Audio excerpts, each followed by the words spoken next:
Hello everyone, welcome to now है UPSC. कैसे हैं आप सभी? उम्मीद करती हूँ आप सभी बहुत अच्छे हैं और आपकी प्रिपरेशन भी बहुत अच्छे से ही चल रही है। ठीक है, तो अभी तक हम लोग क्या क्या कंप्लीट कर चुके हैं, पहले एक टाइमलाइन देखते हैं। देखो, हम लोगों की हिस्ट्री की सीरीज चल रही है, ये हम लोग जानते हैं और उसमें हम अभी अपने काफी सारे चैप्टर्स कंप्लीट कर चुके हैं। एक टाइमलाइन में ड्रॉ करूंगी, एक मैप टाइप का मैं ड्रॉ करूंगी, जिसमें क्या आपको अंदाजा लगेगा कि आप अभी कहाँ पहुंचे हैं और एक सीक्वेंस आपको याद रहेगा। ठीक है, आपके ये हम हर क्लास में ड्रॉ किया करेंगे स्टार्टिंग में। ठीक है, देखो, सबसे पहले तो हमने पढ़ा था स्टोन एज के बारे में। सबसे पहले हमने पढ़ा था स्टोन एज के बारे में। ठीक है, जिसमें हमने पैलेयोलिथिक, मेसोलिथिक, नियोलिथिक, कैल्कोलिथिक एज के बारे में भी हमने पढ़ लिया था। ठीक है, उसके बाद में फिर हमने पढ़ा था आईवीसी, इंडस वैली सिविलाइजेशन के बारे में। ठीक है, आईवीसी हड़प्पन कल्चर के बारे में हमने पढ़ा था, जिसमें हमने देखा था कि ये एक अर्बन सेंटर था। ठीक है, ये फर्स्ट अर्बन सेंटर है, जिसे हम बोलते हैं फर्स्ट अर्बन सेंटर। ठीक है, इसको क्यों अर्बन सेंटर बोलते हैं? इसके बहुत सारे पॉइंट्स हैं। राइट, एक पॉइंट नहीं है इसका, बहुत सारे पॉइंट्स हैं, लेकिन ये क्या होता है, एंड हो जाता है, आर्यंस का इन्वेजन होता है। यहाँ पर एंड में क्या होता है, आर्यंस इन्वेड करते हैं, आर्यंस माइग्रेट करते हैं, यू कैन से। ठीक है, आयरन माइग्रेट करते हैं और यहाँ पे इंडस वैली सिविलाइजेशन जो है उसका एंड हो जाता है, डिक्लाइन हो जाता है और उभर कर आता है क्या, वैदिक सिविलाइजेशन बोल सकते हैं या फिर वैदिक एज बोल सकते हैं। ठीक है, तो हमने वैदिक एज भी पढ़ चुका है अभी अपना। ठीक है, अभी वैदिक एज आता है। वैदिक एज में हमें काफी सारे तरीके के रिचुअल्स दिखते हैं, कॉम्प्लेक्स रिचुअल्स दिखते हैं, सोसाइटी डेवलप हो रही है धीरे धीरे, ये सारी चीजें दिखती है। ठीक है, उसके बाद में हमने पढ़ा था कि जनपद महाजनपद आते हैं। उसके बाद में हमने पढ़ा है कि जनपद, और धीरे धीरे फिर जनपद से मिलकर के क्या बनता है, महाजनपद। बेसिकली जनपद का कॉन्सेप्ट तो आपका लेटर वैदिक एज में ही आ जाता है। बेसिकली जनपद का कॉन्सेप्ट तो आपका लेटर वैदिक एज में ही आ जाता है, उनसे फिर महाजनपद बनते हैं। उसके बाद में हमने मौर्यन एम्पायर के बारे में देख लिया, लेकिन अभी थोड़ा यहीं रुकते हैं, बिकॉज आज हम स्टार्ट करने वाले हैं विद बुद्धिज्म। तो बुद्धिज्म, देखो हमें पता है कि स्टोन एज आपका चला। ठीक है, स्टोन एज के बाद में आपका आईवीसी आया। आईवीसी का टाइम पीरियड अगर हम बात करें बेसिकली, तो ये 2600 या फिर आप 3300 भी ले सकते हैं, अगर हम अर्ली आईवीसी की बात भी करते हैं तो। ठीक है, वहां से ये आपका कुछ अप्रोक्स 1500 बीसीई तक चलता है, कुछ अप्रोक्स 1500 बीसीई तक चलता है। थोड़ा लेट कहीं कहीं आपको 1300 बीसीई भी दिख जाता है।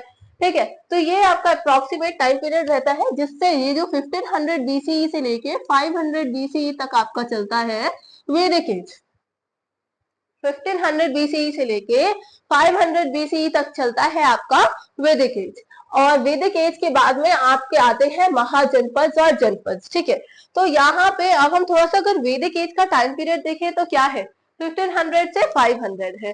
अभी वैदिक एज के अंदर क्या हो रहा था, देखो हम बुद्धिज्म पढ़ने वाले हैं, तो बुद्धिज्म क्या है, एक नई फिलॉसफी है एक तरीके से, जो उभर के आएगी, बाद में वो एक रिलीजन का फॉर्म ले लेगी। ठीक है, तो वो ओवरी कैसे, मतलब जब हमारे पास एक रिलीजन ऑलरेडी था, हम उसको फॉलो कर रहे थे, तो क्या ऐसी रिक्वायरमेंट्स हुई, क्या ऐसी नेसेसिटी आई कि कुछ और रिलीजन आए जिनको हमने फॉलो करना स्टार्ट कर दिया।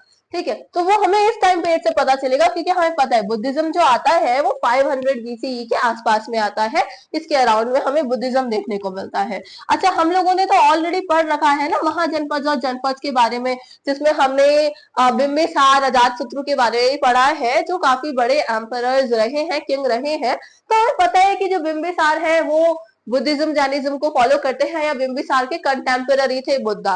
राइट, उसके बाद में अजातशत्रु के टाइम पीरियड पर उनकी डेथ हो जाती है, और वहां पे उनकी फर्स्ट जो मीटिंग है आपका काउंसिल होती है बुद्धिज्म की। ठीक है, तो ये हमें पता है। तो यहाँ पे 500 बीसी के आसपास में उभर कर आता है बुद्धिज्म। ठीक है, तो भाई ऐसे क्या जरूरत रही, ऐसे क्या कंडीशन हुई थी जो बुद्धिज्म उभर कर आया, ये भी जानना जरूरी है। हम डायरेक्ट पढ़ ले कि भाई बुद्धिज्म ये है, उसके अंदर ये सारी चीजें फॉलो की जाती हैं, तो पढ़ने को तो पढ़ सकते हैं, लेकिन हमें पता होना चाहिए ना कि क्या ऐसे रीजंस रहे, क्या चीजें थी। ठीक है, तो देखो वैदिक एज की अगर हम बात करते हैं, तो वैदिक एज का टाइम पीरियड आपका रहता है कुछ 1500 से 500 तक का। जिसमें 1000 जो बीच में बीसीई है वहां पे आपकी अर्ली वैदिक एज रहती है और इधर आपकी लेटर वैदिक एज रहती है। ठीक है, अर्ली वैदिक एज रहती है और लेटर वैदिक एज रहती है। अर्ली वैदिक एज में क्या है, रिचुअल्स आपके धीरे धीरे सोसाइटी बनने लगी थी। ठीक है, मान लो कुछ एक 100 लोगों का एक ग्रुप है, कुछ एक 100 लोगों का एक ग्रुप है, वहां पे जो लोग हैं वो क्या कर रहे हैं, रिचुअल्स बना रहे हैं, वो अपने एक कम्युनिटी बना रहे हैं जहां पे कुछ रूल्स एंड रेगुलेशन धीरे धीरे फॉलो अप होना स्टार्ट हो गए थे। ठीक है, कुछ रिलीजन बनना स्टार्ट हो गया था, कुछ चीजें प्रैक्टिस करना स्टार्ट कर दिए थे, जैसे वेदास आए थे इस टाइम पीरियड पे बेसिकली। ठीक है, वेदास जो है ये रिचुअल कैनोनिकल टेक्स्ट्स है, उस टाइम पीरियड के रिचुअल टेक्स्ट है। ठीक है, इनको माना जाता है कि ये खुद भगवान ने लिखे, मतलब इस तरीके से कि ये इंसानों की उत्पत्ति नहीं है, ये बाय डिवाइन ओरिजिन है, ये डिवाइन ओरिजिन के हैं। ठीक है, ऐसा माना जाता है वेदास को। अब भाई जो वेदास में लिखा गया वो आपने वैदिक एज में फॉलो करना स्टार्ट कर दिया। ठीक है, वेदास किसके बारे में बात करते हैं, वेदास बात करते हैं सेक्रीफाइस के बारे में। सेक्रीफाइस में बात करें तो कौन से सेक्रीफाइस में, आगे हम चल के देखेंगे लेटर वैदिक पीरियड में कि भाई एनिमल सेक्रीफाइस का प्रचलन चालू हो जाता है, एनिमल सेक्रीफाइस होना स्टार्ट हो जाता है। सही कह रही हूं मैं? ठीक है, हमने देखा कि वेदा है, वेदा के बाद वेदास में क्या लिखा हुआ है, सेक्रीफाइस के बारे में लिखा हुआ है, सेक्रीफाइस के बाद में आपका एनिमल सेक्रीफाइस के बारे में लिखा हुआ है। बेसिकली हमने देखा था वेदास आते हैं, ब्राह्मणास आते हैं, अरण्यक्स आते हैं, तो ब्राह्मणास में इनके बारे में लिखा हुआ है सेक्रीफाइसेस और एनिमल सेक्रीफाइसेस के बारे में लिखा हुआ है। ठीक है, अभी हमने ये देखा। अच्छा, इससे अलग हमने वैदिक सोसाइटी में ये भी देखा था कि कुछ वर्ण सिस्टम आता है, कुछ वर्ण सिस्टम आता है। ये चीजें अगर आप समझ जाएंगे ना तो आपको समझ में आएगा कि किस तरीके से बुद्धिज्म आया। ठीक है, तो ध्यान से सुननी है ये सारी चीजें। वर्ण सिस्टम आता है, हमें पता है पुरुष सूक्ता में हमने जो 10th मंडल है आपका ऋग्वेदा का, उसमें देखा है। ये सारी चीजें वही बता रही हूँ जो पढ़ रखी है, लेकिन एक रिकैप जरूरी है, तो ध्यान से देखो। वर्ण सिस्टम आता है, वर्ण सिस्टम में हमें पता है कि ब्राह्मण है, फिर क्षत्रियाज है, फिर वैश्याज है, फिर शूद्राज है। अब यहाँ पे भी कुछ चेंजेस आएंगे। अभी यहाँ पर क्या था कि धीरे धीरे आपको पता है क्या होगा, एग्रीकल्चर प्रोमिनेंट होता चलेगा। पहले तो ये देखो, ब्राह्मण है, ब्राह्मण का क्या काम है, रिचुअल परफॉर्म करना है, सेक्रीफाइसेस परफॉर्म करना है, टीचिंग से रिलेटेड है। ठीक है, तो ये सारे काम ब्राह्मण के हैं। क्षत्रियास क्या है, बेसिकली वॉरियर्स जो है वो क्षत्रियास है, या फिर जो नोबल मैन है या फिर जो किंग्स है वो क्षत्रियास है। राइट, यही लोग क्षत्रियास है। वैश्यास कौन है, तो ये लोग वो लोग हैं या तो जो एग्रीकल्चर कर रहे हैं, या तो जो मर्चेंट्स हैं, ट्रेड परफॉर्म कर रहे हैं, या तो जो एग्रीकल्चर कर रहे हैं या तो जो मर्चेंट्स हैं। ठीक है, ब्राह्मण अपना काम कर रहे हैं, क्षत्रिय वॉरियर्स है, किंग्स हैं, दो सेकंड पोजीशन पर है सोसाइटी में। थर्ड पोजीशन पर आपके वैश्यास हैं, जो इनसे अलग जो बचे हुए काम है रेप्यूटेड, जैसे आपका एग्रीकल्चर हो गया, आपका ट्रेडिंग हो गया, ये सारे काम आपके वैश्यास कर रहे हैं। शूद्र जो बचते हैं उनको जो भी मैनुअल वर्क है सारे, ठीक है, जो भी नीचे स्तर के काम है वो सारे, और उससे अलग जो ये 3 वर्ण है आपके ऊपर वाले, इनको सर्विस प्रोवाइड करनी है, इनको सर्विस प्रोवाइड करनी है। तो ये काम आपके शूद्र को दिया हुआ है। ठीक है, अब भाई हम जब ध्यान से देखेंगे तो भाई जिसकी पोजीशन नीचे हो गई, अब मुझे बोला जाए कि तुम इनसे नीचे हो, तो मैं ऑब्जेक्ट करूंगी ना भाई, क्यों हूं मैं क्यों हूं, और बाय बर्थ क्यों हूं। चलो मेरा काम ऐसा है उसकी वजह से है तो ठीक है, मैं बाय बर्थ क्यों। ठीक है, तो यहाँ से कुछ ऐसी चीजें उभर के आने लगेंगी। अभी ध्यान से हम एक चीज और नोट करेंगे। देखो, एक चीज और नोट करेंगे कि भाई अभी तो हमें पता है कि अर्ली वैदिक पीरियड में जो लोग थे वो ज्यादातर पेस्ट्रोलिस्ट थे। क्या थे, ज्यादातर पेस्ट्रोलिस्ट थे। ये आपको विजिबल नहीं होगा। अर्ली वैदिक पीरियड में जो ज्यादातर लोग थे वो पेस्ट्रोलिस्ट थे। ठीक है, लेकिन धीरे धीरे क्या है, एग्रीकल्चर अच्छा होने लगेगा। ठीक है, एग्रीकल्चर में सरप्लस आने लगेगा, अच्छे अमाउंट में प्रोडक्शन होने लगेगा, तो यहाँ से धीरे धीरे आपका एग्रीकल्चर जो है वो बढ़ जाएगा, एग्रीकल्चर बढ़ जाएगा, एग्रीकल्चर में सरप्लस आने लगेगा। ठीक है, अब जब सरप्लस आएगा तो कहीं ना कहीं ट्रेड में भी उन्नति आपको देखने को मिलेगी। ठीक है, तो ये सारे कंडीशंस को आप थोड़ा सा दिमाग में सोच कर देखो कि चलो भाई पहले तो एग्रीकल्चर नहीं था, आप एनिमल का सेक्रीफाइस कर देते थे, लेकिन अब जो एग्रीकल्चर करने वाले लोग हैं, एग्रीकल्चर में तो एनिमल्स का यूज होता है, एग्रीकल्चर में तो एनिमल्स का यूज होता है, एनिमल्स इंपॉर्टेंट है। एम आई राइट, एनिमल्स इंपॉर्टेंट है इधर। लेकिन यहाँ तो आपने एग्रीकल्चर का सेक्रीफाइस बताया हुआ है, ब्राह्मण्स ने आपके इस ट्रेडिशन के हिसाब से एनिमल्स को सेक्रीफाइस करना है। तो क्या ये लोग जो एग्रीकल्चर कर रहे हैं उनको उसमें से सरप्लस भी मिल रहा है? एग्रीकल्चर भी कर रहे हैं, उसमें से उनको सरप्लस भी मिल रहा है, उनका फायदा हो रहा है, उससे उनका पोजीशन अच्छी हो रही है, कहीं ना कहीं उनकी वैल्यू बढ़ रही है, तो क्या वो एनिमल सेक्रीफाइस को सपोर्ट करेंगे? भाई उनको तो नुकसान होगा ना एनिमल सेक्रीफाइस से। एक तो तुमने वो एग्रीकल्चर करने वाले जो वैश्याज है उनको थर्ड पोजीशन दे रखी है, एक तो तुमने जो एग्रीकल्चर करने वाले वैश्याज है उनको तुमने थर्ड पोजीशन दे रखी है, उसके बाद तुम एनिमल सेक्रीफाइस करा रहे हो कि जिनसे उनका काम में भी दिक्कत हो जाए, वो रुक जाए, तो भाई ये तो अपोज करेंगे इसको, ठीक है। तो यहाँ पे इन्होंने अपोज किया एनिमल सेक्रीफाइस को। चीजें समझ में आ रही है? एग्रीकल्चर की इंपॉर्टेंस बढ़ी, एग्रीकल्चर की इंपॉर्टेंस बढ़ेगी, एग्रीकल्चर में एनिमल चाहिए, एनिमल सेक्रीफाइस को अपोज करेंगे तो वेदास अपोज हो गए। ब्राह्मणिकल ट्रेडिशन ये जो चल रहा है इसको ब्राह्मणिकल ट्रेडिशन बोलते हैं, ठीक है। ये जो ट्रेडिशन चल रहा है इसको ये अपोज हो रहा है, ठीक है। अब दूसरा पॉइंट यहाँ पे देखो, वैश्यास जो है यहाँ पे मर्चेंट्स है, वैश्यास जो है यहाँ पे मर्चेंट्स है, ट्रेडिंग कर रहे हैं। अब ट्रेडिंग कर रहे हैं तो ये धीरे धीरे रिच भी होते चलेंगे, इनका स्टेटस कुछ इंप्रूव होता चलेगा फाइनेंशियली, ठीक है। अब जब उनका स्टेटस फाइनेंशियली इंप्रूव होगा तो वो चाहेंगे ना भाई कि मैं नीचे क्यों हूं, फिर मेरा फाइनेंशियल स्टेटस अच्छा है, मैं ट्रेडिंग कर रहा हूँ, और सबसे ज्यादा टैक्स देने वाला ये जो ऊपर के क्लासेस है, वॉरियर क्लासेस है, आपके किंग है, ब्राह्मण्स है, इनको पैसा दे कौन रहा है? टैक्स जा रहा है इनके पास में, तो टैक्स कौन दे रहा है? बेसिकली एग्रीकल्चर जो कर रहे हैं लोग, जो मर्चेंट्स हैं, उन्हीं के पास से टैक्स जा रहा है। अब ये लोग बोलेंगे भाई तो हमारी कमाई का खा रहे हो सब कुछ, भाई तुम हमारी कमाई का ही तो खा रहे हो सब कुछ, सारा टैक्स तो तुम्हारे पास हमसे ही जा रहा है, तो अपोज करेंगे ना कि हम थर्ड पोजीशन पर क्यों, हमें भी तो एक अच्छा स्टेटस चाहिए सोसाइटी में। तो यहां से भी इसको अपोजिशन मिलेगा, यहां से भी इसको अपोजिशन मिलेगा। तो ये आपको समझ में आया वैश्याज वाला कॉन्सेप्ट? तो एक कॉन्सेप्ट तो ये है जिसके चलते आपका ये लोग नई फिलोसफी को डिमांड कर रहे हैं। अब यहाँ पे देखो क्षत्रियास को भी देखो, क्षत्रियास कहेंगे हम किंग है, क्षत्रियास कहेंगे हम किंग है, एक अच्छी खासी पोजीशन है हमारी भाई किंग की तरीके से, किंग होने के बावजूद भी हमारी पोजीशन फर्स्ट नहीं है, ब्राह्मण की इंपॉर्टेंस ज्यादा है, किंग होने के बावजूद भी हमारी पोजीशन सेकंड है सोसाइटी में, ब्राह्मण्स की ज्यादा है।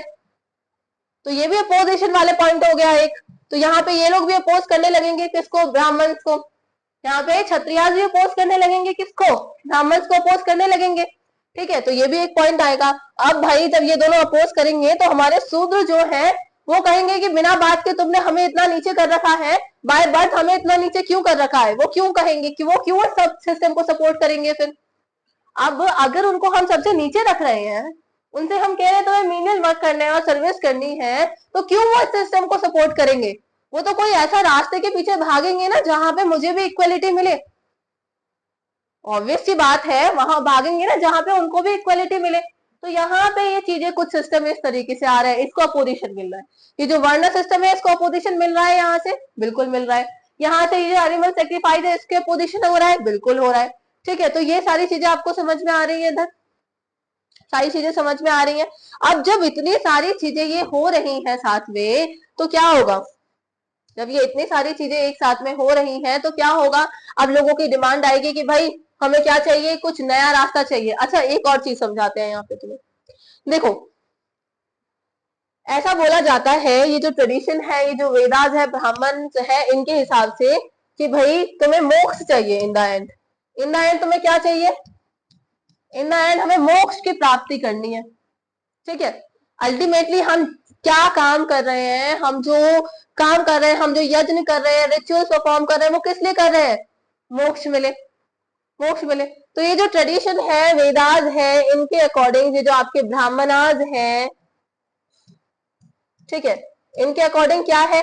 आपको मोक्ष कैसे मिलेगा? आपको मोक्ष कैसे मिलेगा? आप यज्ञ करें, ठीक है, आप रिचुअल्स परफॉर्म करें, ठीक है। और मतलब बेसिकली इस मार्ग को जो कहा जाता है ना, इसको बोला जाता है कर्म मार्ग, इसको बोला जाता है कर्म मार्ग। ध्यान से सुनते चलना, चीजों को रिलेट करते चलना, तब समझ में आएंगी। कंसंट्रेशन गया तो चीजें समझ में नहीं आएंगी, पूरा फोकस रखना है क्लास पर। इसको बोलते हैं आप कर्म मार्ग, ठीक है। मतलब आप जो काम कर रहे हैं, आपके जो कर्म कांड है वो डिसाइड करेंगे कि आपको मोक्ष मिलेगा। ठीक है, जितने आप रिचुअल परफॉर्म करेंगे, जितने यज्ञ करेंगे, उतना आपको अच्छे से मोक्ष मिलेगा। तो ये कॉन्सेप्ट है आपका वेदांत का, ब्राह्मणार्थ का या फिर ब्राह्मणिकल ट्रेडिशन का। ठीक है, वहीं पर ये लोग कहते हैं कि सिर्फ एक यही रास्ता है। अभी आप लोगों को पता है कि इनको इतना कॉम्प्लेक्स कर दिया गया था इन सिस्टम को, इतने बड़े बड़े यज्ञ आ गए, यज्ञ आ गए थे आपके, अश्वमेध यज्ञ, राजसूय यज्ञ, वाजपेय यज्ञ। ठीक है, तो हम जानते हैं ये बहुत बड़े बड़े यज्ञ आ गए थे, रिचुअल इस तरीके के हो गए थे कि सिर्फ ब्राह्मणाज ही उनको, ब्राह्मण जो है वही उनको परफॉर्म कर सकते हैं। राइट, ये वाला भी सिस्टम आ गया था। तो लोग इससे हो चुके थे परेशान, नहीं भाई हमें कोई और रास्ता दो जिससे हमें मोक्ष की प्राप्ति हो सके। ठीक है, तो कोई और रास्ता दो जिससे हमें मोक्ष की प्राप्ति हो सके। और वो रास्ता क्या हो सकता है? ये कर्म मार्ग है। क्या कोई ऐसा रास्ता हो सकता है जिससे ज्ञान ज्ञान से भी आपको मोक्ष मिल सके? तो लोग और रास्तों को ढूंढने की तरफ निकल गए। ठीक है, कि भाई हमें कोई और रास्ता चाहिए जिससे इन द एंड हमें मोक्ष की प्राप्ति चाहिए, मोक्ष मिल जाए। ठीक है, क्या हमें मेडिटेशन से मोक्ष मिल सकता है? क्या हम ये सोच लें कि दुनिया में जो होना है वो होगा ही? ठीक है, बहुत सारे तरीके के सोच विचार आएंगे, इस तरीके के बहुत सारे सेक्ट बनेंगे अब इसी फिलॉसफी के ऊपर कि हमें मोक्ष चाहिए, हमें कर्म मार्ग से नहीं चाहिए, हमें यज्ञ नहीं करने हैं, हमें इतने कॉम्प्लेक्स रिचुअल्स परफॉर्म नहीं करना है, हमें इस ट्रेडिशन से अलग कुछ चाहिए, इस ट्रेडिशन से अलग कुछ चाहिए। तो उसके अलग अलग रास्ते निकलेंगे, हम निकलेंगे अलग अलग रास्ते। तो इसीलिए यहाँ पे कुछ मेन बड़े बड़े 63 सेक्ट्स आते हैं, बड़े बड़े 63 सेक्ट्स उभर कर आते हैं जो आपको अलग अलग रास्ता बताएंगे कि आपको किस तरीके से मोक्ष मिल सकता है। ठीक है, आपको किस तरीके से मोक्ष मिल सकता है। तो उनमें जो सबसे ज्यादा प्रोमिनेंट होंगे, सबसे ज्यादा जिनका महत्व होगा, उनमें से होंगे आपके बुद्धिज्म, जैनिज्म। ठीक है, आपको आजीविका भी कई जगह पर देखने को मिलेगा। आपने पढ़ा है, आपने महाजनपद जनपद के बारे में पढ़ा है, उसमें आपने देखा है कि लोग जो राजा है वो आजीविका सेक्ट को भी फॉलो कर रहे हैं। राइट, उसके बाद में आपको कहीं कहीं चार्वाक भी देखने को मिल जाएगा, कहीं कहीं चार्वाक भी देखने को मिल जाएगा। इनके अलावा हमें जो बाकी के बचे हुए सेक्ट है ना, उनकी नॉलेज हमें ज्यादा है नहीं है, क्योंकि उनके जो बुक्स है या फिर उनके जो कुछ सोचेस है वो हमें मिले नहीं है ज्यादा। तो हम बेसिकली जानते हैं इन्हीं के बारे में है ज्यादा, चारों के बारे में। ठीक है, बाकी जो बचे हुए सेक्ट है इनको हम क्या करते हैं, इनके बारे में तो हमें पता है कि भाई थोड़ा बहुत, लेकिन इनके बारे में हमें बहुत डिटेल नहीं पता है। तो ये उभर कर आएंगे। अब ये कहाँ से उभर कर आए, क्यों उभर कर आए, क्या जरूरत थी इनको उभर के आने की? भाई बीच में से आ जाएंगे, सब कुछ अच्छा चल रहा है तो लोग इनको एक्सेप्ट करेंगे क्या? नहीं करेंगे। अरे भाई चलो एक एग्जांपल देते हैं तुम्हें छोटा सा। मेरे पास है, चलो मोबाइल का एग्जांपल लेते हैं। ठीक है, मेरे पास अभी हमारे पास क्या है, सैमसंग के मोबाइल है। ठीक है, मान लो हमारे पास एयरटेल के मोबाइल है। ठीक है, एप्पल का मोबाइल है। ठीक है, गूगल का मोबाइल है। ठीक है, मान लो अपने अपने पास ये मोबाइल है। ठीक है, अब ये मोबाइल फोन बहुत अच्छे काम कर रहे हैं, इनमें कोई करप्शन नहीं है, इनमें कोई दिक्कत नहीं है, सब कुछ बढ़िया चल रहा है, बहुत अच्छी खासी रेपुटेशन भी हो रही है कि भाई हमारे पास सैमसंग का मोबाइल है, हम बड़े खुश हैं, हमारी पोजीशन भी बहुत अच्छी है इससे। ठीक है, तो क्या अगर कोई और मान लो इसके अलग, मान लो वीवो आया तुम्हारा, इससे अलग तुम्हारे वीवो का फोन आया, ओप्पो आया तुम्हारा। ठीक है, तो क्या वो फोनों को तुम लेते? तुम्हारा काम बढ़िया से चल रहा है, तुम्हारी रेपुटेशन बढ़िया से बन रही है, तुम्हारा दबदबा स्टेटस सब इससे बन रहा है, तो क्या तुम इन पौधों को लोगे? फिर नहीं लोगे। क्या जरूरत है फिर इससे पैसे वेस्ट करने की? नहीं करोगे ना। लेकिन अगर तुम्हें दिखेगा कि नहीं भाई ये फोन ढंग से काम नहीं कर रहे हैं, एक तो ये फोन ढंग से काम नहीं कर रहे हैं, ऊपर से महंगे बहुत हो गए हैं, ऊपर से पैसा बहुत जाता है इसमें, महंगे बहुत हो गए हैं, तो तुम क्या करोगे? नए फोनों की तरफ जाओगे जहां तुम उम्मीद करोगे कि जो इसमें परेशानियां आ रही हैं वो परेशानियां इसमें ना आए। ये उम्मीद करोगे ना कि जो परेशानियां इसमें आ रही है वो परेशानियां इसमें ना आए, बढ़िया चले ये। ठीक है, तो इसी तरीके से कुछ ये हाल चल रहा था यहाँ पे, ये ब्राह्मणिकल ट्रेडिशन चल रहा था यहाँ पे। ठीक है, यहाँ पे वेदांत है तुम्हारे। अब इनमें आ रही है लोगों को दिक्कत, इनमें भर चुका है बहुत सारा करप्शन, इनमें भर चुका है बहुत सारा करप्शन। पॉलिटिकल पार्टी है जिसमें बहुत ज्यादा करप्शन हो जाता है, उसको चेंज करने की सोचते हैं भाई कोई ढंग का आए जो करप्शन कम करे, हमारी बातों को समझे। ठीक है, जिससे हमें इन द एंड बेनिफिट मिल सके। यहाँ पे हो चुका है करप्शन, तो यहाँ पे आएंगे नए फिलोसॉफिकल आइडियाज, नए फिलोसफी आएंगी, नए फिलोसफिकल आइडियाज आएंगे, उभरेंगे, जो इन द एंड सेटिस्फेक्शन देंगे कि हाँ भाई तुम्हें इससे बेनिफिट हो सकता है। समझ में आ रही है चीजें, को रिलेट कर रहे हो? तो बस यही सब चीजें हैं जहां से आपका बुद्धिज्म, जैनिज्म ये उभर करके आते हैं। ठीक है, बेसिकली आप जैनिज्म को देखेंगे, हिंदुइज्म को देखेंगे, ये सब अपने आप को ना सबसे ओल्डेस्ट ट्रेडिशन बताते हैं। ठीक है, कि भाई हम सबसे ज्यादा पुराने हैं। ठीक है, तो लेकिन ये उभर करके इस टाइम पे आए हैं, लेकिन ये उभर करके इस टाइम पे आए हैं। आप किसी भी रिलीजन को उठा के देख लो, वो अपने आपको यही बोलेगा कि भाई सबसे ज्यादा पुराने हैं। बेसिकली हमें रिलीजन के ऊपर ज्यादा जाना नहीं है। ठीक है, तो ये आपको समझ में आया होगा। ठीक है, आई होप ये समझ में आया। चलो अब आगे बढ़ते हैं हम लोग, transition from Orthodox to heterodox. ठीक है, किस तरीके से उभर के आए हमें ये पता चल गया। ठीक है, अच्छा सामान्य मूवमेंट चलता है एक, सामान्य मूवमेंट में क्या है, सामान्य मूवमेंट चलता है, उसमें ही ये सारी चीजें उभर करके आती हैं। ठीक है, इसका नाम कहीं सुनो तो ये लोग बोलते हैं कि ये श्रम जो है हमारा, श्रम, श्रम यानी कि अपनी मेहनत से हम लोग चीजें, हम लोगों को क्या प्राप्ति होगी, मोक्ष प्राप्ति होगी, हम लोग श्रम करेंगे उससे अच्छा होगा। ठीक है, तो ये सारे मूवमेंट जो होता है, इस सारे मूवमेंट से नए नए फिलोसफिकल आइडियाज आते हैं, ये चीजें उभरती है। ठीक है, तो आई होप ये सारी चीजें आपको इधर क्लियर है। अच्छा, इससे पहले सबसे पहले लोग क्या फॉलो करते थे, सबसे पहले लोग किस तरीके का रिलीजन फॉलो करते थे, तो एनिमिस्टिक रिलीजन फॉलो करते थे, एनिमिस्टिक रिलीजन फॉलो करते थे। राइट, एनिमिस्टिक रिलीजन का मतलब जहां पे नेचर को वर्शिप किया जा रहा है सिर्फ। ठीक है, जहां पे पर्सोनिफाई नहीं किया जा रहा है ज्यादा, जैसे आपने बोल दिया कि ये इंद्रदेव है, हमने उनकी ये मूर्ति बना दी, नहीं, हमने सिर्फ नेचर को वर्शिप किया है। एनिमिस्टिक हम लोग नॉन लिविंग चीजों को वर्शिप करते हैं। ठीक है, तो वहां पे इसको एनिमिस्टिक बोलते हैं। तो आपने इंडस वैली सिविलाइजेशन में देखा था कि एनिमिस्टिक जो रिलीजन है उसको फॉलो किया जाता है। ठीक है, धीरे धीरे आपने देखा कि चेंज आने लगा रिलीजन में। अब धीरे धीरे क्या होगा, करप्शन बढ़ता जाएगा रिलीजन में। ठीक है, करप्शन बढ़ेगा, करप्शन बढ़ेगा तो क्या होगा, नई चीजें उभरेंगी भाई, जाहिर सी बात है ये तो, है ना। तो यहाँ पे यही ट्रांजिशन हम देखते हैं। ठीक है, देखो transition from Orthodox to heterodox. देखो ऑर्थोडॉक्स का क्या मतलब है, हम लोग जानते हैं ऑर्थोडॉक्स का क्या मतलब है, जो पुरानी चीजें चली आ रही है। ठीक है, हम बोलते हैं ना कि कंजर्वेटिज्म टाइप का, आपने सुना होगा ऑर्थोडॉक्स, कि भाई जो पुराने रीति रिवाज है उनको ही जो मानकर बैठा है, उनको नहीं बदलना चाह रहा है, वो है ऑर्थोडॉक्स। ठीक है, अब जो वो पुराने रीति रिवाज है उनको अगर किसी ने बदल लिया है और एक्सेप्टेंस दिखा रहा है, तो वो है हेटेरोडॉक्स। वो क्या है, हेटेरोडॉक्स है। ठीक है, तो किस तरीके से ट्रांजिशन आया फ्रॉम ऑर्थोडॉक्स टू हेटेरोडॉक्स, ये देखेंगे। ठीक है, ऑर्थोडॉक्स क्या है, जो हमारा पुराना रिलीजन चल रहा था वेदास, वैदिक पीरियड में, वो उसके बाद में जो आगे 500 बीसी के अप्रोक्स में आपके चेंजेस आएंगे, उसको हमने हेटेरोडॉक्स बोला है कुछ। ठीक है, तो ये देखते हैं अभी, देखो revolt against Brahmanical dominance, Kshatriyas reaction against the dominance of the Brahmanas, ये हम देख चुके हैं। ठीक है, बिल्कुल।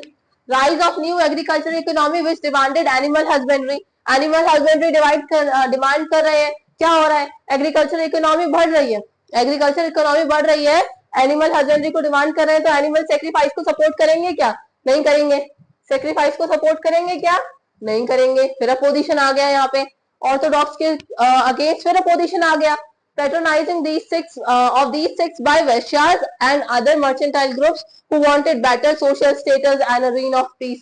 तो हमें पता है कि इधर वैश्यास क्या कर रहे हैं, बेटर सोशल स्टेटस और रीन ऑफ पीस के लिए जो अदर सेक्ट्स आ रहे हैं आपके, उनको एक्सेप्ट कर रहे हैं, उनको एक्सेप्ट कर रहे हैं, उनको मान्यता ज्यादा दे रहे हैं। ठीक है, एरा ऑफ सेकेंड सेंचुरी क्यों लिखा, सेकेंड अर्बनाइजेशन क्यों लिखा हुआ है, बिकॉज हम जानते हैं जो महाजनपद वाला टाइम आएगा उसको आपने फेज ऑफ सेकेंड अर्बनाइजेशन बोला है। Right, simple method of these sects as compare to the complex rituals of the Vedic age. इतने कॉम्प्लेक्स रिचुअल हो गए थे वैदिक एज के कि लोग डिमांड करने लगे थे कि हमें इतने कॉम्प्लेक्स रिचुअल परफॉर्म नहीं करने, हमें सिंपल मेथड चाहिए। तो आप देखते हैं बुद्धिज्म, जैनिज्म और ये कुछ ऐसे सेक्ट्स जो उभर कर आए हैं, इन्हें बहुत सिंपल रिचुअल्स है, कुछ हार्ड एंड फास्ट नहीं है ज्यादा। ठीक है, 6th सेंचुरी बीसी से आपका क्या होता है, a period of great religion upheaval आता है, जहां पे बहुत सारे तरीके के हेटेरोडॉक्स सेक्ट्स आ रहे हैं। ठीक है, जिनमें बदलाव आपको देखने को मिल रहा है, इस तरीके के सेक्ट्स आपके आ रहे हैं। ठीक है, और ये एक दूसरे को ब्राह्मणिकल डोमिनेंस जो है, जो उस टाइम में प्रेवलेंट है, उसको चैलेंज कर रहे हैं। ठीक है, तो ये जब इतने सारे सेक्ट्स आ रहे हैं, ब्राह्मणिकल डोमिनेंस को अपोज कर रहे हैं, चैलेंज कर रहे हैं, तो इसीलिए इसको क्या बोला गया है, रिलीजियस अपहीवल। क्या बोला गया है, रिलीजियस अपहीवल। ठीक है, Out of these 63, Jainism and Buddhism came to the forefront and laid a strong foundation that exists even to this day.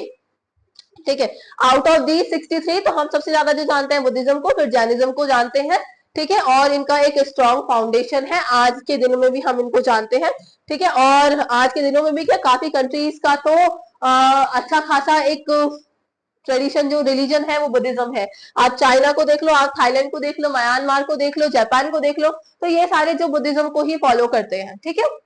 चलो सोर्सेज, अच्छा सबसे पहले तो हमें ये हर चीज का हम देखते हैं कि भाई सोर्सेज हमें पहले पता होने चाहिए, हमें पता कैसे चला इनके बारे में, राइट। देखो हमने देखा कि हमें हिंदुज्म के बारे में अगर हम रिलेट करते हैं, ब्राह्मणिकल जो ट्रेडिशन है उसको रिलेट करते हैं तो वेदास से पता चला, तो इनके बारे में हमें कैसे पता चला। देखो दो तरीके के टेक्स्ट होते हैं, पहले तो ये समझना, इधर लिखा हुआ है कैनोनिकल टेक्स्ट, ठीक है। कैनोनिकल टेक्स्ट जो होते हैं वो बोलते हैं धर्म ग्रंथ बोलते हैं जिनको, जो धर्म की बुक है, ठीक है, जो धर्म के टेक्स्ट हैं उनको कैनोनिकल बोलते हैं, और जो नॉन कैनोनिकल होते हैं वो होते हैं जो धर्म से अलग है लेकिन उनमें उन धर्मों के बारे में कहीं ना कहीं लिखा हुआ है, ठीक है, कुछ बातें की गई है। मान लो जैसे उस टाइम पे राजा थे, अशोका थे, या फिर आपके अजात शत्रु बिंबिसार थे, ठीक है, तो इनके टाइम पीरियड की जो बुक्स हैं, इनके टाइम पीरियड की जो पॉलिटिकल बुक्स भी होंगे, उनमें कहीं ना कहीं इन धर्मों के बारे में लिखा हुआ होगा, तो वहां से जो आपको नॉलेज मिलेगी वो नॉन कैनोनिकल टेक्स्ट्स हो जाएंगे, और जो बेसिकली ये धर्म के ऊपर ही लिखे गए हैं वो आपके कैनोनिकल टेक्स्ट्स हो जाएंगे। आई होप यू गॉट इट। तो ये जो है आपके कैनोनिकल टेक्स्ट्स की अगर बात करें as a source of Buddhism, तो गौतम बुद्ध के डायरेक्टली लिंक है ये त्रिपिटक से। देखो त्रिपिटक जो है आपके ये बहुत इंपॉर्टेंट है, ठीक है। त्रिपिटक आपको समझ में आ रहा है, यानी कि थ्री, और पिटक यानी कि वो जो बुक है उनके द्वारा जो लिख, एक्चुअली बुद्धिज्म, बुद्धा ने, जो गौतम बुद्धा है, उन्होंने खुद डायरेक्टली कोई भी बुक नहीं लिखी है, या उनके सामने इनमें से कोई भी बुक नहीं लिखी गई है, ठीक है। आफ्टर हिज डेथ ये सब लिखना स्टार्ट किया गया था, ठीक है। तो तीन पिटक्स आते हैं, या फिर जिन्हें आप बोल सकते हैं तीन पिटक्स को, जो थ्री बास्केट्स और द थ्री कलेक्शंस, ठीक है, जो आपके बुद्धिज्म के बारे में है, ठीक है। तो वो कौन कौन से हैं, देखो पहला है आपका सुत्त पिटक, दूसरा है आपका विनय पिटक, तीसरा है आपका अभिधम्म पिटक, ठीक है। I hope you are getting it. तीन बास्केट्स हैं जिन्हें आप तीन पिटक्स बोलते हैं, थ्री पिटक्स बोलते हैं, ठीक है, जो किससे रिलेटेड है, बुद्धिज्म से रिलेटेड है। और कौन कौन से हैं, सुत्त पिटक, विनय पिटक और अभिधम्म पिटक। इनके अंदर क्या क्या है बेसिकली थोड़ा सा देखें, तो सुत्त पिटक में तो डायरेक्टली टीचिंग है, जो बुद्धा ने चीजें समझाई हैं, बताई हैं, टीच की है, उनको लिखा गया है सुत्त पिटक के बारे में। जैसा कि मैंने बताया अभी आपको कि ये बुद्धा के सामने नहीं लिखी गई थी, उनकी डेथ के बाद ही ये सब लिखा जाना शुरू हुआ, ठीक है। तो ये लिखा है आपके आनंदा ने, ठीक है। ऐसा माना जाता है कि जो बुद्धा थे उनके जो डिसिपल्स हैं वो 10 उनके बहुत फेवरेट डिसिपल्स थे, या 10 जो बहुत मोस्ट इंपॉर्टेंट डिसिपल्स थे, उनमें से भी एक जो इनका सबसे ज्यादा शार्प माइंड था आनंदा थे, ठीक है। उनके जो मोस्ट फेवरेट वन है आनंदा और उपाली ऐसा बोला जाता है, तो उन्होंने ही ये सुत्त पिटक लिखी है, ठीक है। आनंदा ने लिखी है, उनकी टीचिंग्स के बारे में लिखी है, ठीक है। विनय पिटक में आता है कि जैसे आप गिल्ड आपने बना रखे हैं, आपने श्रेणीज बना रखी है, ठीक है, जो जिनमें आप जो बुद्धिस्ट हैं वो लोग रहते हैं, ठीक है, तो उनमें क्या रूल्स एंड रेगुलेशन आपको फॉलो करने पड़ेंगे, ठीक है, क्या बुद्धिज्म के रूल्स एंड रेगुलेशन रहेंगे, उनके जो मॉन्क्स हैं वो क्या रूल्स एंड रेगुलेशन फॉलो करेंगे, ठीक है। तो ये सब जो लिखा हुआ है ये आपका विनय पिटक में लिखा हुआ है, दैट इज डिसिप्लिनरी कोड में लिखा हुआ है, जो कि उपाली ने लिखी है, ठीक है। तो ये आपको समझ में आया। देन कम्स दी अभिनव पिटक, ठीक है। अभिनव पिटक में इधर मॉरल साइकोलॉजी लिखा है, बेसिकली इसमें हम कह सकते हैं कि ये एथिकल कमेंट्रीज है ओवर द सुत्त पिटक, यानी कि जो टीचिंग है ना बुद्धा की, उनके ऊपर कमेंट्रीज है, उनके बारे उनको और एलिबरेट करके उनका मीनिंग बेसिकली सही ढंग से लिखा हुआ है, ठीक है। जैसे अभी क्या हुआ था, जैसे मान लो सुत्त पिटक में टीचिंग्स लिखी हुई है, अभी लोगों में क्या होने लगा, कॉन्फ्लिक्ट होने लगे कि भाई ये जो आपने लाइन लिखी है, जैसे मान लो अभी कोई संस्कृत का वर्ड है तो हमें बहुत अच्छे से समझ में नहीं आ रहा है, उसका कोई पर्यायवाची है, तो हम लोग बहुत सारे लोगों को वो दे दिया गया, तो वो लोग आपस में बहस करने लगेंगे कि नहीं इसका मतलब ये है, इसका मतलब ये निकल के आ रहा है, या इसका मतलब ये निकल के आ रहा है, तो इस तरीके से कॉन्फ्लिक्शन आने लगे। अब जब ये कॉन्फ्लिक्शन आने लगे तो क्या किया गया, अभिधम पिटक बनाया गया, जिसमें उनके जो एथिकल कमेंट्रीज है, यानी कि जो इनका मीनिंग है क्लियर, वो उसमें लिख दिया गया अभिधम पिटक में, ठीक है। तो मॉरल साइकोलॉजी भी इसको बोल सकते हैं आप, इसमें एथिकल कमेंट्रीज भी है, ठीक है। ये और डिटेल में इनके बारे में दिया हुआ है, तो देखते हैं। देखो सुत्त पिटक जो है इसको बास्केट ऑफ डिस्कोर्स बोलते हैं। बेसिकली डिस्कोर्स क्यों बोल रहे हैं, क्योंकि जो बुद्धा ने चीजें बोली थी, जो बुद्धा ने चीजें पढ़ाई थी, टीच की थी, समझाई थी, वो इसमें लिखी हुई है। These texts are known as words of Buddha, as it refers to what the Buddha himself said. ठीक है, the authority of these texts has been accepted by all the schools of Buddhism. ठीक है, schools of Buddhism के बारे में हम आगे पढ़ेंगे। ठीक है, आगे 3 आपके टाइप्स ऑफ schools हम देखेंगे। These texts are arranged in the manner of how they were delivered by the Buddha. तो जिस तरीके से चीजें बुद्धा ने डिलीवर की थी, जिस तरीके से बुद्धा के वर्ड थे एग्जैक्ट, काफी उनके वर्ड्स को ही उसमें लिखा गया है। उन्होंने जो खुद कहा है वही चीजें उसमें लिखी गई है। ठीक है, तो उसकी एक्सप्लेनेशन हमें पता है कहाँ लिखी हुई है। ठीक है, contains a thorough study and systematization Abhidhamma Pitaka में है। ठीक है, तो ये आपको दोनों को रिलेट करने समझ में आएगा। ठीक है, then comes the Vinaya Pitaka. तो विनय पिटक में पता है कि रूल्स है मॉन्क्स के लिए और नन्स के लिए। ठीक है, जो मोनेस्टिक ऑर्डर में रहते हैं, यानी कि जो संघ में रहते हैं, जिन्होंने अपना खुद का मॉन्क्स का ग्रुप बनाया हुआ, जैसे मोनेस्टिक ऑर्डर बोला गया है, संघ बोला गया है इधर। ठीक है, और उनके जो रूल्स है उनके लिए उसको विनय पिटक में लिखा गया है। ठीक है, तो हमें पता है 3 पिटक है। अब इनको निकाय में फर्दर डिवाइड किया गया है। ऐसा होता है ना, वॉल्यूम्स होती हैं बुक्स की, कि ये जो बुक है सुत्त पिटक, इसकी भी 5 वॉल्यूम्स है, कि ये 5 पार्ट्स में डिवाइडेड है। इस तरीके से ये डिवाइडेड है। ठीक है, आप लोगों ने जब महाजनपद के बारे में पढ़ा था तो आपने अंगुत्तर निकाय के बारे में पढ़ा था। ठीक है, आपने काफी सारे निकाय के एग्जांपल्स देखे थे सोर्सेस के टाइम पीरियड पर। ठीक है, तो ये हमने देखा कि 5 कलेक्शंस इसके हैं, विनय पिटक के 5 बुक्स हैं, और अभिधम्म पिटक के आपके 7 बुक्स हैं। तो ये निकाय है, जो उनको बुक्स बोला जा रहा है आगे फर्दर, उनकी जो पार्ट्स है उनको निकाय बोला जाता है, जैसे अंगुत्तर निकाय। ठीक है, तो ये आपके है 5, 5 एंड 7, आप याद रखेंगे इनको। चलो, चीजें समझना ज्यादा इंपॉर्टेंट है। हम यूपीएससी के लिए प्रिपरेशन कर रहे हैं, उसमें आपको चीजें समझ में ज्यादा आनी चाहिए, because you know conceptual paper है। आपके जितनी क्लैरिटी रहेगी उतने अच्छे से आप पेपर अटेम्प्ट कर सकते हैं। If you will just run behind the exam तो नहीं हो पाएगा, उसको समझना पड़ेगा। ठीक है, उसको समझो, चीजें समझो, जो चीजें रटने की है वो आपको रटनी पड़ेंगी। जैसे अभी यहाँ पे आप ये बुक्स देख रहे हैं, इनको आप समझ लीजिए, इनको आप समझ लीजिए, इनके नाम तो आपको रखने पड़ेंगे। इनके बहुत सारे नेम्स हैं, बट इधर वही नेम्स मैंने लिखे हुए हैं जो बहुत ज्यादा इंपॉर्टेंट, वही नेम्स लिखे हुए हैं जो बहुत ज्यादा इंपॉर्टेंट है। हो सकता है तुम्हें ऐसे 50 नेम मिल जाएंगे, लेकिन 50 तुम याद नहीं कर सकते। ठीक है ना, तुम्हें उनके पीछे भागना है कि हम सब पढ़ ले, नहीं, जो इंपॉर्टेंट है उसको समझो, उसके हिसाब से ये सारी चीजें जो है उनको पढ़ो। ठीक है, चलो ये देखते हैं नॉन कैनोनिकल टेक्सेस हैं, जिनसे हमें बारे में पता चलता है। सोर्सेज है आपके बुद्धिज्म के। ठीक है, कमेंटरीज एंड ऑब्जर्वेशन ऑन कैनिकल टेक्सेस। ठीक है, तो इसमें देखो आपका आता है एक मिलिंदा पानो। ठीक है, मिलिंदा पानो जो है वो आपका पाली लैंग्वेज में लिखा हुआ है। बेसिकली इसमें क्या है, कन्वर्सेशन है। बेसिकली इसमें क्या है, कन्वर्सेशन है। आपका जो इंडो ग्रीक किंग थे जिनका नाम क्या था, मिलिंदा। ठीक है, और जो मॉन्क थे नागसेना। ठीक है, उन दोनों के बीच का जो कन्वर्सेशन है वो इसके अंदर लिखा हुआ है। ठीक है, तो ये एक इंपॉर्टेंट बुक है, आपको ये याद रखनी है। ठीक है, और उसके बाद आती है आपकी नीति पकड़न। ठीक है, नीति पकड़न जो है ये बुक है जिसमें गाइडेंस दिया हुआ है और जो कनेक्टेड है अकाउंट ऑफ बुद्धा टीचिंग से। ये कहीं ना कहीं बुद्धा की टीचिंग से कनेक्टेड है। उसके बाद आती है आपकी विशुद्धि मग्ग। ठीक है, जो विशुद्धि मग्ग है उसमें आपकी जो पाथ ऑफ प्योरिटी है उसके बारे में बताया गया है, पाथ टू प्योरिटी। ठीक है, बेसिकली ये लिखी किसने है, अगर ये लिखा हुआ है तो आपको इंपॉर्टेंट हो जाता है ये याद करना। ठीक है, तो बुद्धा घोषा ने ये लिखी है, बुद्ध घोषा ने ये लिखी है। ठीक है, आपको ये याद रखना है। ठीक है, और ये किसके साथ में डील करती है, तो प्योरिटी ऑफ डिसिप्लिन टू निबना और एनलाइटमेंट। ठीक है, देन निधन कथा, तो ये first connected life story of Buddha है।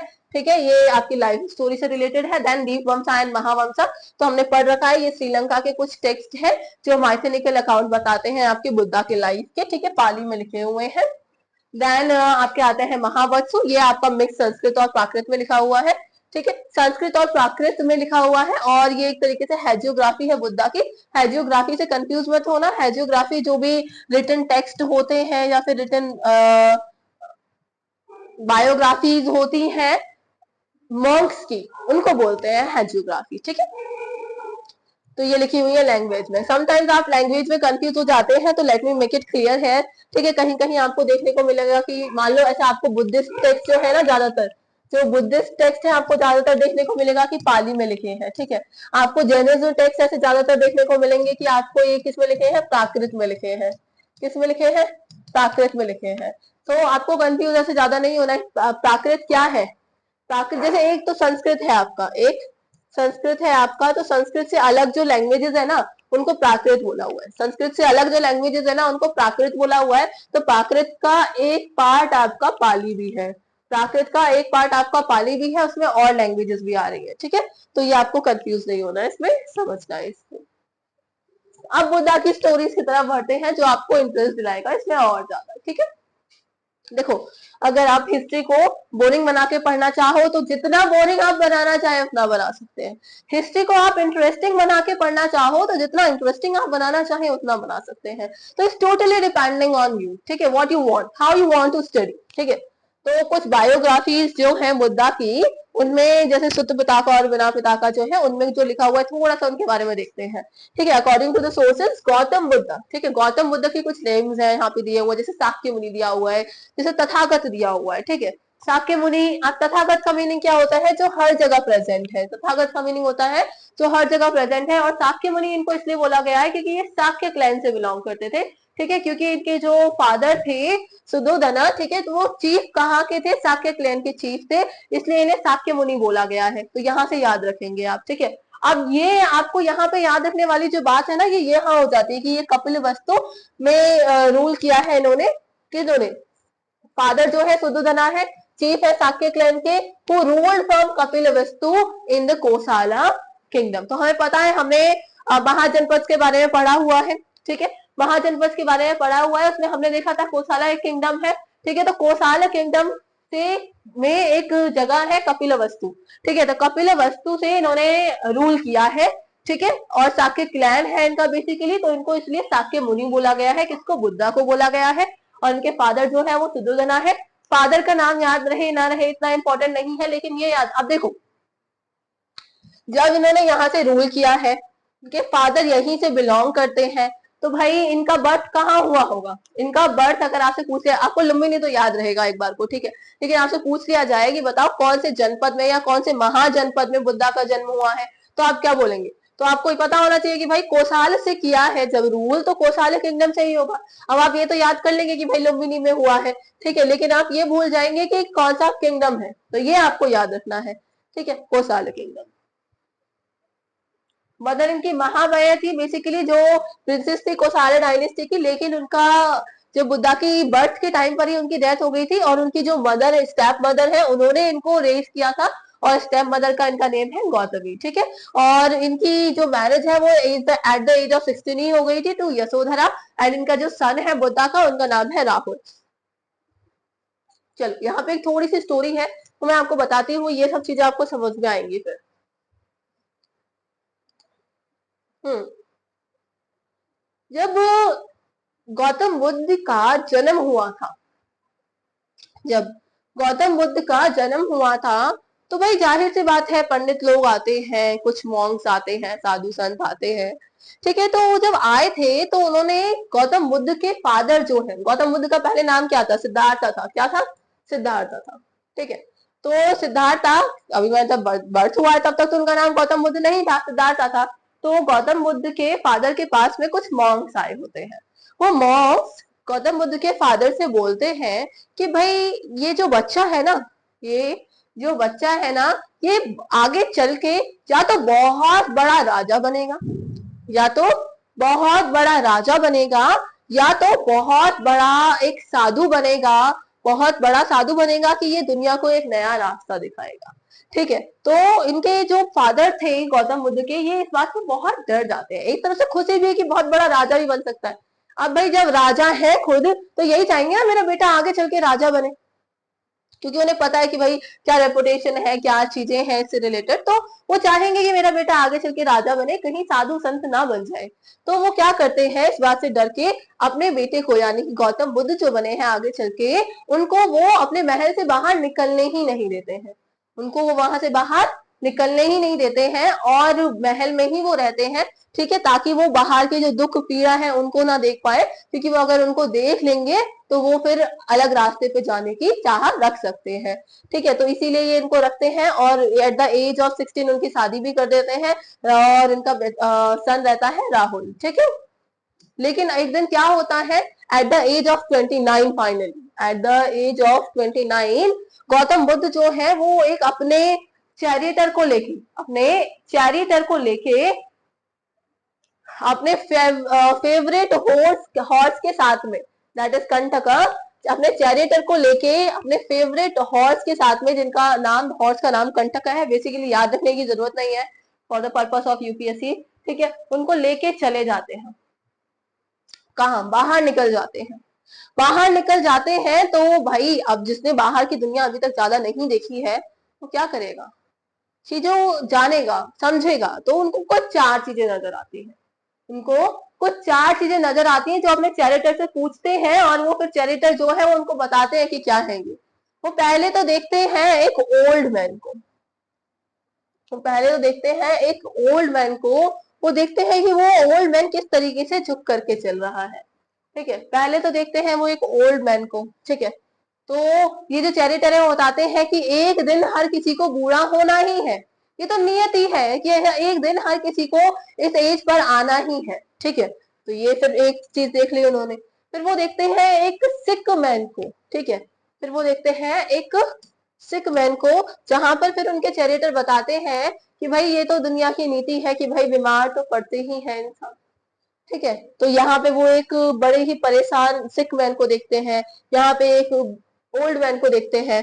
फिर जब वो आगे चलते हैं तो एक कॉर्प्स को देखते हैं, यानी कि एक डेड बॉडी को देखते हैं, ठीक है। एक डेड बॉडी को देखते हैं तो फिर से उनके जो चैरिटर है वो बताते हैं कि जो भी इस दुनिया में आया है उसको एक ना एक दिन तो जाना ही है, कि जो भी इस दुनिया में आया है उसको एक ना एक दिन तो जाना ही है।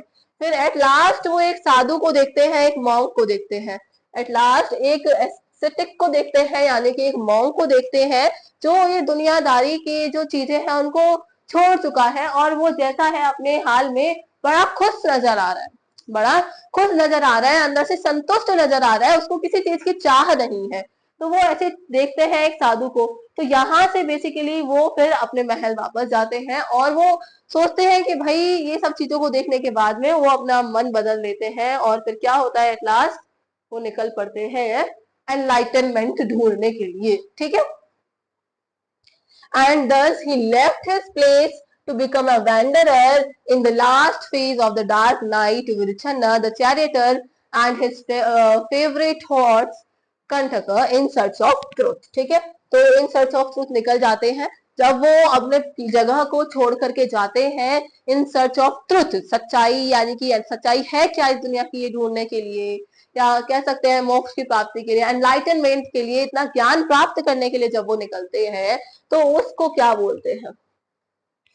एक तो ग्रेट रिनाउंसिएशन बोला गया है इंग्लिश में बात करें तो, ग्रेट रिनाउंसिएशन बोला गया है इंग्लिश में बात करें तो वैसे इसको बोला गया है महाविनिष्क्रमण, महाविनिष्क्रमण, ठीक है। तो महाविनिष्क्रमण इसको बोला गया है सर्च ऑफ ट्रुथ के लिए। जब वो निकलते हैं वाली जो प्रोसेस है अपनी जगह को छोड़ के जब सच ढूंढने के लिए वो निकले तो उसको महाविनिष्क्रमण बोला गया है, ठीक है। फिर आता है then being unconvinced with being unconvinced he left all his teachers. उसके बाद में यहाँ से जब जाते हैं तो वो काफी सारे टीचर्स से मिलते हैं, तो वो काफी सारे टीचर्स से मिलते हैं और वो किसी भी टीचर से सेटिस्फाइड नहीं रहते हैं, अनकन्विंस रहते हैं, ठीक है। तो उसके बाद में क्या करते हैं, वो अपने सारे टीचर्स को छोड़ देते हैं, वो अपने सारे टीचर्स को छोड़ देते हैं। एट लास्ट वो अकेले हो जाते हैं अभी, ठीक है। सेट ऑन फुट जर्नी पे वो चल देते हैं ट्रुथ ढूंढने के लिए, भाई पैदल पैदल निकल पड़ते हैं, सच्चाई ढूंढनी है अब उनको, ठीक है। किसके साथ में? 5 कंपेनियंस हैं उनके, उनके साथ में। इनके नेम आपके लिए जरूरी नहीं है, इनके नेम आपके लिए जरूरी नहीं है इतने, ठीक है। अपने 5 कंपेनियंस के साथ में ये निकल पड़ते हैं। और कौन कौन है वैसे एक बार देख लेते हैं। तो कंदना, भादिया, पप्पा और महानमा और असजी, ठीक है। तो ये जो है 5 कंपेनियन है इनके, जिनके साथ में ये निकलते हैं, ठीक है। इनके साथ में ये क्या करते हैं, सीवर ऑस्टेरिटीज परफॉर्म करते हैं until his body was almost emaciated, ठीक है, एमेंसिएटेड। तो ऑस्टेरिटीज यानी कि सब कुछ त्याग देते हैं, खाना पीना, दुख पीड़ा को महसूस करते हैं, ऑस्टेरिटीज को परफॉर्म करते हैं। ठीक है, तब तक उनकी बॉडी में बिल्कुल ऐसा नहीं हो जाता ना कि अब तो बिल्कुल कुछ बचा ही नहीं है, इस तरीके वाला सिस्टम उनका हो जाता है। And thus he realizes these austerities will not lead to the enlightenment। फिर एट लास्ट उनको समझ में आता है कि वो इस हाल में अभी आ चुके हैं, और उनको समझ में आता है कि नहीं, ये ऑस्टेरिटीज मुझे एनलाइटनमेंट की तरफ नहीं ले जाएंगी, ये ऑस्टेरिटीज मुझे एनलाइटनमेंट की तरफ में नहीं ले जाएंगी। ठीक है, then he reach the village named Senani. एक विलेज, एक गांव है, वहां पहुंचते हैं जिसका नाम सेनानी है। Where he was offered a bowl of milk. अच्छा, यहाँ से एक थोड़ी कहानी टाइप का आपने सुना होगा कि एक लड़की आती है उन बुद्धा के पास में, जब वो पूरी तरीके से मतलब ऑस्टेरिटीज को परफॉर्म कर रहे होते हैं, बहुत ज्यादा उनकी हालत एकदम खराब हो जाती है। तो एक लड़की आती है नेम सुजाता। ठीक है, वो आती है, उसके हाथ में एक बॉल होती है। ठीक है, बॉल ऑफ मिल्क राइस। ठीक है, उसमें मिल्क राइस होता है, वो बुद्धा को ऑफर करती है और बुद्धा को बोलती है कि आप किसको ढूंढ रहे हैं, आपको भगवान को प्राप्त करना है, बेसिकली भगवान ने आपको बनाया है इस तरीके से। ठीक है, तो क्या आपको लगता है कि आप भूखा रह करके भगवान को प्राप्त कर सकते हैं, आप अपने आप को कष्ट दे के भगवान को प्राप्त कर सकते हैं? ठीक है, तो बुद्धा यहाँ से सोचते हैं कि भाई ये लड़की, इतनी छोटी सी लड़की ये सब समझ रही है और मैं ये सब चीजें अभी तक नहीं समझ पाया, कि मैं ये सब चीजें अभी तक नहीं समझ पाया। ठीक है, और बुद्धा फिर क्या करते हैं, अपनी ये वाली चीजें समझ जाते हैं कि ऑस्टेरिटी से उनको एनलाइटनमेंट नहीं मिलेगी, और इस वजह से जो उनके जो कंपेनियंस थे ना, वो उनको छोड़ देते हैं। इस वजह से इनके कंपेनियंस थे वो उनको छोड़ देते हैं। इनके जो कंपेनियंस थे 5, उनको ऐसा लगता है कि भाई ये ऑस्टेरिटी से परेशान आ चुके हैं, ये अब ये परफॉर्म नहीं कर पा रहे हैं, बुद्धा, इसीलिए बुद्धा ने ये सब चीजें छोड़ दी और बेसिकली खाना खा लिया है।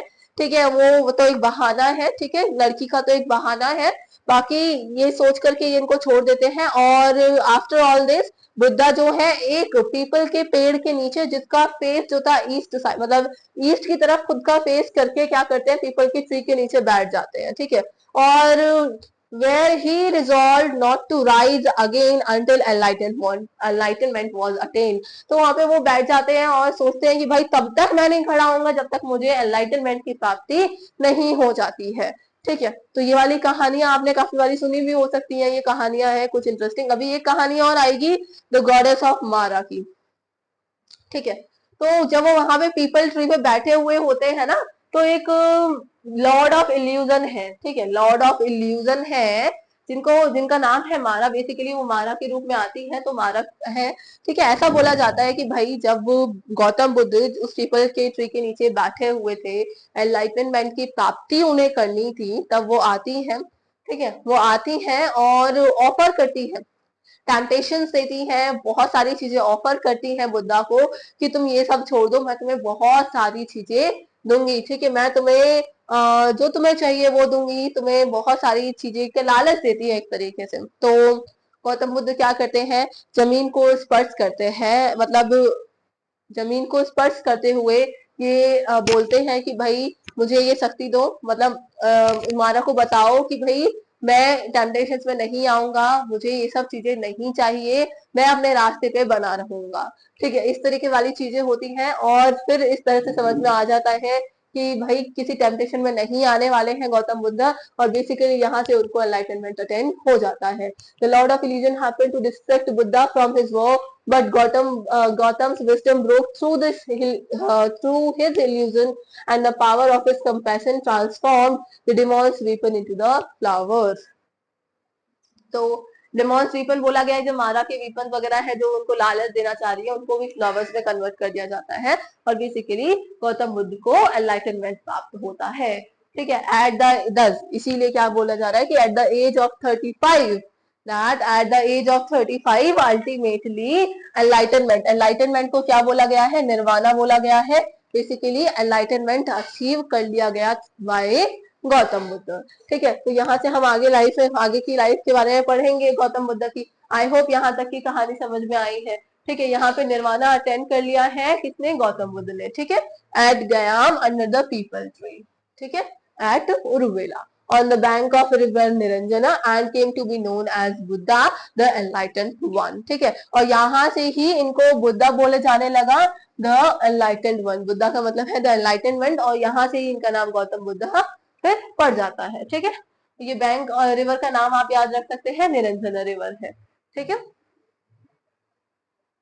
Attempt to destroy the tree. अच्छा, ये जो ट्री है, जो पीपल ट्री है, इसको ना बोधि ट्री भी बोला गया है, इसको बोधि ट्री भी बोला गया है। और आगे आगे आप जब देखेंगे कि भाई ये जब ट्रेडिशन धीरे धीरे आगे जो कुछ रूलर्स आएंगे, जैसे आपके पुष्यमित्र शुंगा आएंगे और एक आपके किंग शशांक आएंगे।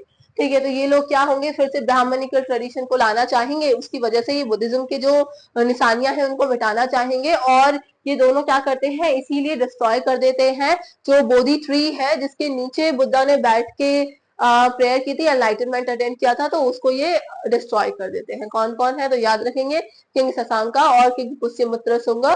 तो ये हमने अभी तक मौर्यन एम्पायर पढ़ लिया है, तो मौर्यन एम्पायर के आगे वाले जो किंग्स आएंगे ना, उनमें ये आप देख लें, शुंगा डायनेस्टी आएगी, शुंगा के किंग होंगे पुष्यमित्र शुंगा और शशांक। ठीक है, तो इनके बारे में हम आगे भी पढ़ेंगे।